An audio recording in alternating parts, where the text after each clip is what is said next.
The Russian government says this sprawling compound an hour outside of Washington is a summer camp resort, but the U.S. State Department shut it down on Friday, accusing Russia of using the property to gather intelligence. A second Russian compound on Long Island, New York, has also been closed. And despite Russian government promises to retaliate against a White House order to also expel 35 of its diplomats, Russian President Vladimir Putin instead put out a tweet inviting the children of U.S. diplomats to the Kremlin to enjoy New Year's festivities.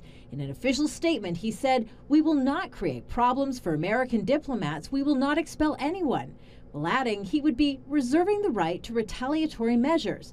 "We will be planning our next steps in restoring the U.S.-Russian relations based on the policies pursued by the administration of President Donald Trump." With less than 3 weeks until he takes office, President-elect Donald Trump has responded. On Twitter, he applauded Putin's response to the Obama sanctions, writing, "Great move on delay. I always knew he was very smart." But members of his own Republican Party feel differently. There are many sanctions we could take. Financial institutions, for one. Believe it or not, the Russians have a very weak economy. We could do a lot more damage there. Individuals could be sanctioned. Organizations could be sanctioned. When you attack a country, it's an act of war. And so we have to make sure that there is a price to pay.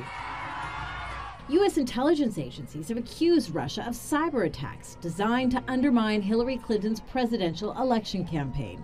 The Russian government denies that, and Senator John McCain will be holding a congressional hearing in January to look into what more the U.S. can do to protect itself from cyber threats.